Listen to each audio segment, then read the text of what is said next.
Assalamualaikum warahmatullahi wabarakatuh. Senang sekali sahabat edukasi bisa berjumpa kembali dengan kami, tim promosi kesehatan Rumah Sakit Dr. Zainal Abidin dalam acara Tanya Kesehatan, Syarat Informasi dan Solusi untuk Kesehatan Anda. Sahabat edukasi, Indonesia adalah salah satu negara di mana penduduknya banyak mengidap penyakit anemia atau yang sering disebut dengan kekurangan darah, baik itu di kalangan anak-anak maupun sampai dengan lansia.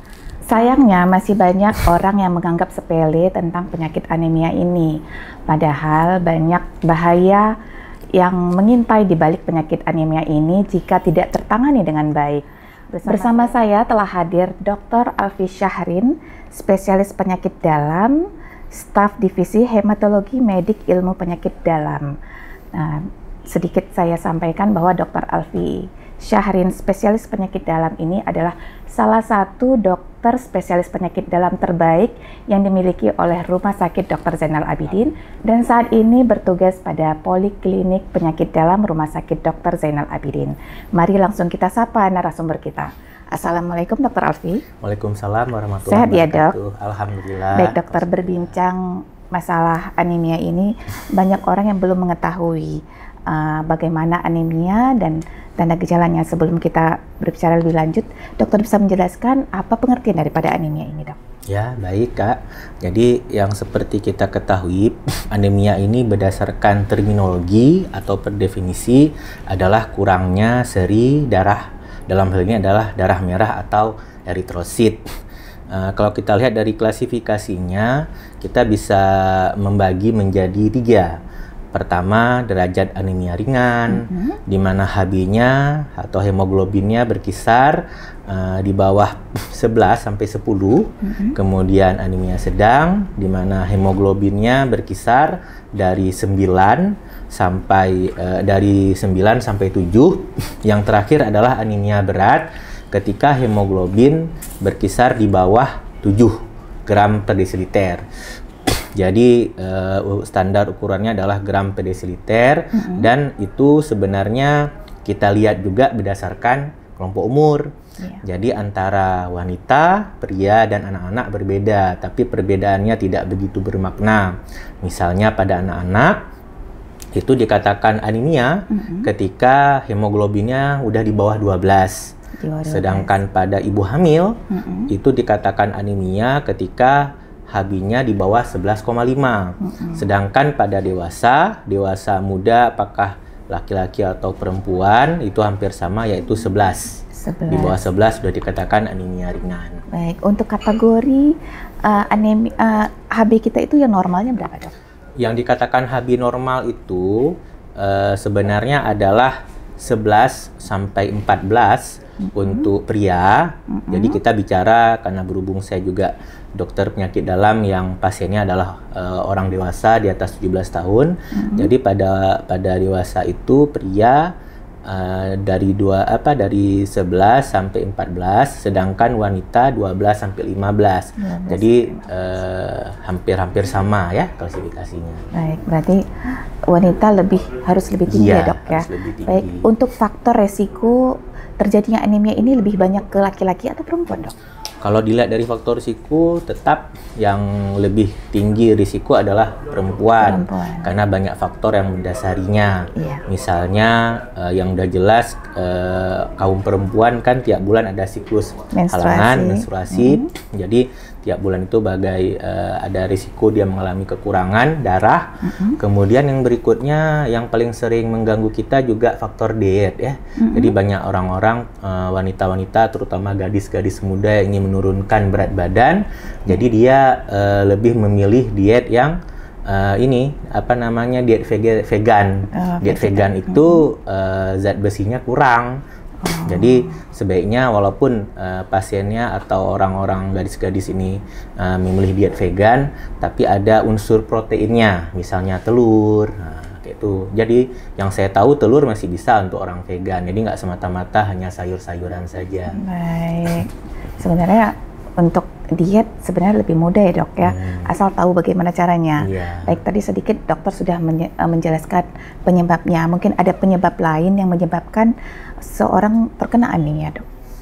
Pertama dari diet tadi, Kemudian yang berikutnya juga adanya kondisi-kondisi tertentu ya pada pasien kita, seperti adanya gangguan penyerapan zat besi pada pasien-pasien dengan ulkus gaster atau luka di lambungnya, sehingga kemampuan usus dan lambung untuk menyerap zat besi akan berkurang. Selanjutnya kita bisa melihat lagi dari penyebabnya. Jadi dari struktur darah merah itu ada 3, ada yang sel darah merahnya yang bentuknya kecil, ada yang normal, ada yang besar, sel darah merah besar atau makrositer. Pada sel darah merah yang kecil atau mikrositer, kita bagi menjadi anemia defisiensi besi, talasemia, dan anemia sideroblastik. Sedangkan yang ukurannya normal biasanya karena pendarahan, karena autoimun, hemolitik, dan juga pada kondisi-kondisi pendarahan ya. Kemudian yang makrositer atau ukuran darah merahnya besar itu adalah anemia karena kekurangan asam folat, vitamin B12 ya. Kemudian anemia karena kekurangan vitamin B12 itu juga bisa membuat ukuran sel darah merahnya besar. Ada 3 klasifikasi. Ya, berarti begitu banyak ya dok, banyak. Penyebab dan jenis-jenis anemianya. Untuk masyarakat awam dokter, untuk mengetahui bahwa dia bisa mendeteksi secara dini bahwa saya itu anemia, apakah ada caranya dok? Ya, ini pertanyaan bagus ya. Jadi sebaiknya kita semua paham dan mengerti minimal apa gejala awal anemia. Karena nggak selalu pasien anemia yang datang itu dengan kondisi pucat. Jadi ketika pasien datang dengan kondisi udah pucat, udah putih semua kondisinya itu, matanya ada putih, di palpebranya putih, itu tandanya udah anemia berat ya. Jadi sebaiknya kita harus mendeteksi secara dini. Gejala-gejala awal sebenarnya gampang kita amatin. Pasiennya bisa datang dengan keluhan lemah ya, lemah, kemudian tidak bersemangat. Kalau anak-anak di sekolah itu, siswa-siswa sekolah sering dengan kondisi dia semangat belajarnya kurang, waktu diterangkan oleh gurunya tuh sering mengantuk ya, mengantuk di dalam jam pelajaran, tidak konsen, yang akhirnya itu akan mempengaruhi nilai-nilainya. Jadi ketika kita menjumpai kondisi seperti itu, sangat diharapkan ke orang tuanya untuk concern ke anak-anaknya. Jadi bisa di screening secara dini supaya kita bisa menangani dengan cepat dan baik. Tentunya dengan penanganan yang tepat, kita akan mendapatkan kualitas hidup yang lebih baik untuk anak-anak kita. Ya, berarti anemia ini sangat berpengaruh terhadap kualitas hidup seseorang ya dok ya? Iya, betul. Iya, apalagi terhadap anak-anak ya dok ya, nilainya bisa anjlok menurun karena tidak ada semangat belajar. Iya, betul. Iya, baik dokter, untuk layanan di Zainal Abidin sendiri dokter, biasanya kan ada pemeriksaan, jadi apa saja yang dapat dilakukan yang masyarakat dapatkan di layanan rumah sakit Dr. Zainal Abidin? Ya, baik, alhamdulillah berhubung rumah sakit kita juga pusat rujukan, jadi kita sudah lengkap fasilitasnya yang ada untuk mendeteksi anemia ini berdasarkan 3 klasifikasi tadi ya. Pertama, pasien-pasien yang ada dengan kecurigaan anemia, tentunya kita periksa mendetail dengan anamnesis, riwayat penyakitnya, dan juga pemeriksaan fisik di poliklinik atau di ruang rawat. Kemudian dari hasil anamnesis dan pemeriksaan fisik itu tadi, kita akan menyarankan pemeriksaan penunjang yang perlu. Misalnya darah rutin, udah jelas ya. Kita periksa hemoglobinnya, kemudian kita juga periksa morfologi darah tepi untuk melihat bagaimana bentuk sel darah merahnya. Kemudian kita bisa dari sel darah merah tadi, dari morfologi darah tepinya, kita bisa periksa zat besi. zat besi di sini kita periksa ada 3 hal, ada 3 pemeriksaan. Pertama serum iron, kemudian TIIBC dan ferritin serum. Jadi dari situ kita bisa memastikan apakah pasien ini dengan anemia definisi besi atau penyebab yang lain. Kemudian yang berikutnya adalah thalassemia. Kita bisa periksa Hb elektroforese. Hb elektroforese ini kita periksa tiap hari Rabu karena memang jenis pemeriksaan penunjangnya yang khusus ya. Layanannya setiap hari Rabu, Dok? Ya, setiap hari Rabu. Kemudian kita juga bisa periksa komtes untuk melihat adanya hemolitik atau kondisi autoimun. Kemudian kita juga bisa periksa dalam kondisi-kondisi yang lebih expert, kita bisa periksa sum-sum tulang. Biopsi sum-sum tulangnya. Jadi kita bisa membedakan antara anemia dengan anemia karena leukemia atau kanker darah. Dan juga ada pemeriksaan penunjang yang lain yang perlu pada pasien. Karena sering pasien yang datang yang berobat itu biasanya dengan kondisi yang kompleks, tidak hanya dengan anemia aja, tapi ada penyakit-penyakit yang mendasari yang lain, komorbid yang lain, seperti DM, ginjal, gangguan hati dan sebagainya. Baik, berarti semua layanan itu dapat dilakukan di Rumah Sakit Dr. Zainal Abidin ya, Dok. Baik, ini kan karena anggapan sepele, Dok, tentang anemia. Sebenarnya kalau anemia ini tidak tertangani dengan baik, apakah ada bahaya di balik itu, Dok? Ya, jelas. Terutama yang paling merasakan dampaknya adalah anak-anak. Seperti yang kita sebutkan tadi, kualitas hidup, kemudian semangat belajarnya akan menurun, sehingga tentunya prestasinya juga akan menurun di sekolah.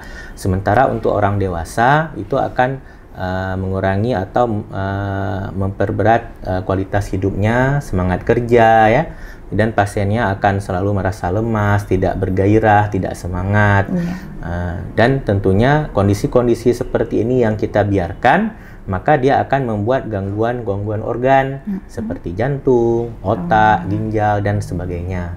Jadi tentunya ketika kita mengetahui adanya anemia, maka yang harus kita perhatikan adalah secara keseluruhan. Jangan kita hanya berpikir sesaat aja karena kita lihat anemia ringan, kita anggap sepele. Sebaiknya kita eksplorasi penyebabnya apa supaya pasiennya tidak berulang lagi dengan kondisi anemia tersebut. Baik, kalau kasus ini terjadi pada ibu hamil, apakah ada dampaknya, Dok? Ya, jelas itu sangat berpengaruh pada janinnya. Jadi tidak hanya berpengaruh kepada ibu yang mengalami lemah dan sebagainya, tapi juga berpengaruh pada perkembangan janin. Janinnya akan mengalami IUGR atau hambatan pertumbuhan dalam rahim. Tentunya bayi-bayi yang lahir pada ibu yang anemia akan mengalami berat badan lahir yang rendah, kemudian risiko mengalami retardasi mental, kemudian bisa terjadi malformasi kongenital, jadi adanya organ-organ tubuh yang tidak terbentuk secara sempurna. Insya Allah. Berarti tidak boleh menganggap sepele tentang anemia ini ya, Dok ya. Sedikit saya mau tanya, dokter, apakah ada kaitan antara stunting dengan anemia? Ya, jelas. Stunting itu kan adanya hambatan pertumbuhan ya. Jadi makanya zat besi pada bayi-bayi dan anak-anak kecil, balita itu kita harus perhatikan juga.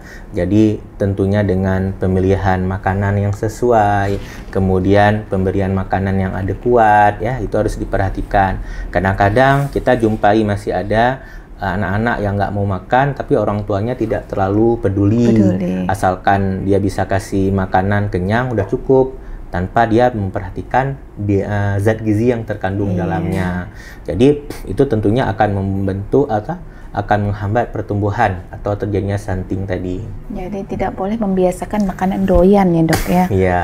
Sekarang kan makanannya serba cepat. Ya, asal anaknya mau udah cukup. Iya, tidak melihat kadar gizinya ya, Dok ya. Baik. Betul. Yang terakhir, dokter, bagaimana tips agar tercegah dari anemia? Ya, tentunya kita harus biasakan konsumsi diet yang seimbang. Tentunya di sini kita bisa memilih protein hewani dan nabati ya. Kemudian kita juga memperhatikan juga olahraga yang cukup karena oksigenasi yang kurang baik itu akan menghambat perkembangan dari sel darah merah. Sel darah merah. Jadi tentunya pola hidup yang seimbang, tidak merokok, tidak terlalu banyak minum soft drink, karena soft drink tertentu itu bisa menghambat penyerapan zat besi. Jadi sekiranya kita bisa melakukan hal-hal tersebut, insya Allah kita akan lebih terjaga dari anemia. Iya, padahal mudah ya dok ya tips-tipsnya, tapi banyak orang yang agak ngeyel ya dok ya. Baik dokter, terima kasih atas informasinya yang luar biasa hari ini. Semoga sahabat edukasi dapat mengecek sendiri dan mendeteksi sendiri bagaimana tanda gejala anemia. Baik sahabat edukasi, jika Anda mengalami tanda gejala yang seperti Dr. Alfi jelaskan tadi, seperti pucat bagian telapak tangan, pucat bagian kelopak mata, maka disarankan Anda untuk segera berkonsultasi dengan ahlinya.